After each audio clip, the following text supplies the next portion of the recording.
Ciao tutti, buongiorno. Are you ready to cook like an Italian? I sure hope so, because today we are going to make the most delicious salad right from the heart of Arizona, my hometown here. Wait till you see what comes up from the earth here. And for that, I wanted my buddy Julie Murphy to come in. She is with the Arizona Farm Bureau. Jules, how long have you been with Arizona? Almost 20 years as of October. So you know everything about the soil, the farmers, the yield, and so I think you're going to love this. I'm excited. Recipe. Julie, before we start, if people don't know anything about agriculture in Arizona, a desert state, what's the big picture? So I like to tell people it's a resilient, very robust, and high-value sector on behalf of Arizona. Here in our little desert state, our economic contribution on an annual basis is nearly $31 billion. And I said billion, not million, but billion. Our little Arizona, our desert state, that's amazing. And you know, when you think about California or Florida, some of the Midwest states, our agriculture certainly is not as large, but it's very significant. And it's very diverse. I mean, your salad today is going to represent and prove that point. Isn't that incredible? Yes. And the big story is what's happening in Yuma, because Yuma actually lifts up the rest of the country. Tell us how. Well, in the winter, we're considered the lettuce winter bowl of the country because all of our leafy greens are coming from Yuma, most of them. We also have Maricopa County and some of the other counties growing these leafy greens, but the broccoli, butternut lettuce, all these other different cabbage. What else can I tell you? Just a lot of amazing leafy greens. And so if I live in the Midwest or New York, it's frozen. It's frozen unless it's shipped from Yuma. We have about 1,500 to 2,000 refrigerated truckloads leaving daily during the height of our harvest season in Yuma, sending these wonderful leafy greens to the rest of the country because I want mine fresh. I know, exactly. Yeah. And we're cooking like an Italian. You should probably know that Arizona, Yuma specifically, grows the durum wheat, ships it to Italy. Italy mixes the pasta, imports it back, exports it back to us, and it all happened in the soil in Arizona. So Italy and Arizona have a very special relationship. They love each other. The Italians there with the pasta, making the pasta, they want Arizona-grown durum wheat. But of course. Yes. Okay, of course. So let's cook. So I want to share some ideas. This is called a warm Farro salad, and what we've done with lots of roasted veggies. So. Looks like a rainbow. Yes, it does, doesn't it? So for this salad, it takes butternut squash. Butternut squash, it's very, very difficult to peel a butternut squash. So what I do generally is I will cut it and I'll microwave it for about 10 minutes just to soften it. And then it's much easier to peel. So just be really careful if you've got a butternut squash, a big one like we had here. We're gonna chop it up in cubes. We've got some roasted peppers, some onions, broccoli. All of this grows in the Arizona desert. Yes, and the butternut squash, a lot of our direct market farmers, they feature that obviously during the season. So there you go. And it's just delightful. It is, it's so good. And then we've got some toasted walnuts. I want to give you a tip on toasting walnuts. There's 3 things, Jules, that you have to throw out if you burn. Garlic, coconut, shredded coconut. There's no way coming back from to fix it. And nuts. If you're going to toast nuts, make sure that you've got a hot, dry skillet, no oil, no butter, and then just kind of shake the pan. And if it starts looking golden brown, pull it off because it continues. They're like little charcoals. They will continue to cook. Okay. And once you burn the nuts, you got to throw them out. There's just no coming back. They're not good. So we've got some toasted nuts, but the star of the show is Farro. So do you know, have you ever had Farro before? I have. Yeah? Yes. And our farmers, with those that specialize in the ancient grains, grow it here in Arizona. It is amazing. In fact, Jules, do you know what they call Farro in Italian? I do not. Okay. Sicilian Viagra? You're not supposed to say that out loud. Oh, I'm sorry. Sicilian Viagra, because it's so nutritious and good, and it's got all the stuff in there that's going to boost your immune system. The guys watching this show are going to be eating a lot more of that. Exactly. Okay, so if you're going to make farro, give it time. It's going to take about 45 minutes to an hour to cook. And we cook it in a little bit of chicken broth and water. Why do I do half and half? Because if I'm using all chicken broth, it just gets salty. And the more it cooks, the saltier it gets. Okay. So I do half and half because it's going to need the water. It absorbs a lot of liquid. So it's going to take about 45 minutes, but boy, it's nutty and delicious and it's good for you. You know what I mean? Okay, so I've cooked that up and I'm going to put that in our bowl. Okay, set that aside. I'm going to put the toasted nuts in there, which are really, I like crunch. I love crunch. Yeah, this salad has a lot of color and a lot of different textures. And so now I'm going to just put the butternut squash, and let me know what you're thinking about the farming industry and all this beautiful produce that we can have every day of the year. So we have our 4 seasons, and some seasons are just more fun. And the fall and winter season for me, just because of what our farmers can grow, is some of my favorite.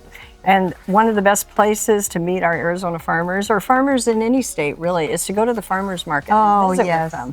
A true farmers market has true farmers. When I say true farmers, they're actually growing their own food. You know, and that's what you need to hunt for when you go to a farmers market. I really like that, because a lot of farmers markets, what you find are things that you could buy in the store. Right. You know, things that are already jarred and everything. But when the farmers are there, you get to talk with them. So speaking of getting to know the farmers, you have a podcast with Arizona Farm Bureau. Tell us about that, because you really do get to know about farming in Arizona. You do. So we're partnering, Arizona Farm Bureau is partnering with the Arizona milk producers, and the co-host is myself and Tammy Baker, and she brings on all the nutritionists and the dairy farmers. Yeah. And I bring on the cadre of farmers across the state of Arizona, actually nationally too. We're trying to do the gate to plate, that farm gate to plate connection. Yes. So families listening to it, individuals on a jog or whatever they're doing when they listen to it, they can realize how connected the farm gate is to your plate. And Jan, you get this. I do. You know this. So you didn't send me out, but you told me about a farmer in Eloy, the cotton farm. The shed, cotton farm. Oh, yes, a Tiffany shed. Tiffany shed. So I go out there with my little camera and my audio, and I'm going to spend the day with the farmers. And Rodney's shed has had that farm. He and Tiffany have had that farm for many, many years. And Rodney was always up in the tractor with the windows, you know. And I'm hanging off the tractor, and I'm like, Rodney, I want to interview you. And he's so reluctant. He's just driving and driving and driving. Typical farmer. Pretty quiet, just happy. They are. They just want to work. But anyway, I wanted to get a little sound bite from him. And so I'm like knocking on the window, and he opens it up. He goes, I'm allergic to cotton. And we were on his cotton farm. And so he shut the door. I went, oh my gosh. That's why he was avoiding you. I felt so bad. But that's the dedication, right? Is a cotton farmer who is allergic to cotton, but still wants to produce one of our amazing crops here. Okay, Joel, so here we go. Look at how beautiful this is already. It's wonderful. Right? And so now I want to add a little bit of garlic powder.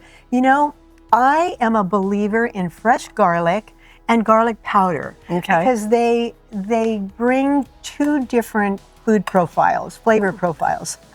And so you could definitely char up some or roast some garlic too. But the garlic powder is great here too. And then I did put a little bit of fresh parsley in there. Something we also grow in Arizona. In a big way? Yeah. Okay, awesome. Remember when you went to Yuma and they were harvesting celery? Oh, that's Remember right. that? Oh my gosh, great big beautiful celery. Okay, so Jules, the last thing we're gonna do is honor another Arizona icon, and that's Queen Creek olive mill. Yes. And they produce the most beautiful olive oil. In fact, they just won an award, an international award for their olive oil. And look what they have, Julie. Meyer lemon olive oil. Would that be absolutely perfect in this, right? So fresh and light. Yes, and then they also produce amazing balsamic vinegar. So we're going to add a little bit of their aged balsamic. And you know what? That is it. So And if you've never been to their store in Queen Creek, Arizona, you need to go because it's just a delightful store and there's an array of olive oils that you can purchase. absolutely. I do my Christmas shopping. Everybody does. Yeah. It's a destination. I'm adding a little bit of salt and pepper to that, Julie. And you know what? That is it. So I want you to give this a try and tell me what you think. If it needs more oil, if it needs more vinegar, more salt, more pepper, more Viagra. I'm just saying. Okay. All right. I got some squash. That's beautiful. It's wonderful. Can I take that home with me? Yes, you can. Maybe. The farro gives it it's got a little, it's really al dente. So it really has that nice crunch. Yeah. Not crunch, but it's firm. And so you've got that texture. And just nothing but fresh veggies. You know, you can drizzle it with a little bit of olive. Right, the sweetness. Stands out for me, yeah. It does. I love this dish. This is an easy one. This is really paying homage to Arizona farmers and ranchers who create these beautiful fruits and vegetables for us all year long. When the rest of the country is frozen over, then Yuma and Arizona is cranking to create your salad bowl nice and full and fresh. So listen, I'm going to set us up for lunch. We're going to pair this with a nice glass of wine, and we're going to enjoy our lunch together, okay? We'll be right back. Do you love having lunch with people you love? Well, I do, and Julie Murphy is one of those. I love spending time with you, finding out more about our Arizona farmers and ranchers, Jules. And I love your podcast. So tell me about that again and how people can listen to it. I will, but I have to tell you, I love hanging out with you, Jen. You're my hero. Because I have food. Yes, and wine. Yes. And good olive oil. I will tell you, that's a lot of what our podcast is about. It's about that farm gate to plate. Tammy Baker and myself, we're the co-hosts. Yep. She's with Arizona Milk Producers. I'm with Arizona Farm Bureau. So we come with a wealth of knowledge. Absolutely. You know, just because of everything that we get exposed to, we're hanging out with our farmers and ranchers, her on the dairy side more. Yeah. I get to be a little bit more diverse because Arizona Farm Bureau covers all of agriculture. Oh my goodness. But that whole gate to plate thing with is really what this is and what you do. That's right. And that's very Italian too, Yes. because it's simple. Yeah. It's fresh right from the ground. It's a few ingredients, not complicated. And that's why I love it so much. And I'm so glad that you're here. So Jules, here is your lunch. So I'm going excited. to, I'm going to just drizzle a little bit of that Queen Creek extra virgin, and this is their Meyer lemon olive oil. Oh my gosh, that's going to make all those veggies pop. I think we have enough balsamic, and we paired it today for you, Julie, with a beautiful rosé. This is a brand new up-and-coming winery in Chianti, right at the front door of Chianti. And what they have created, they've got the capacity to do about 1.5 million bottles, and they won't. They want to keep it small, so they're only producing about 250 bottles because they say that quality is more important than quantity. And this is their rosé. This is the Bizarreria Rosato, and this is from Poggio Torselli. So look for that name, Poggio Torselli. You're going to love this wine. So that's for you. Okay, I'll take a sip. Right, and your website, and to get to the podcast. Yes. I better tell you before you drink. So our website is fillyourplate.org. It's an outreach to all of our Arizona families and beyond about what we do in agriculture and also connecting them to the farmer. The podcast, it's all on all streaming channels. Yeah. So all somebody has to do is plug in or look for Fill Your Plate Now. But we also have it on YouTube. And Tammy and her team has it on the dairy website. We have it on azfb.org and also fillyourplate.org. Perfect. So lots of places to connect. Thank you so much, Jules. Try that wine and see how you like it. And I want to thank you so much for letting me share my Italian heart with you. Isn't that delicious? That's good. Mm-hmm. And I want to thank all of my lovely sponsors. Cook Like an Italian, proudly sponsored by Queen Creek Olive Mill, Arizona's only olive farm producing award-winning olive oils year after year. Sonoran Sanctuary Candle Studio, where every all-natural hand-poured candle is a tribute to the beauty and warmth of the Sonoran desert lifestyle. Poggio Toselli Winery, an up-and-coming vineyard in the heart of Chianti, Italy, producing boutique Chianti Classico and superb whites and rosés. Carlaccios Marinara and everything sauce for everything you love. The Arizona Farm Bureau and Arizona milk producers, and Central Arizona Reserve for high-end kitchen and whole home appliances. We will see you next time when we cook like an Italian.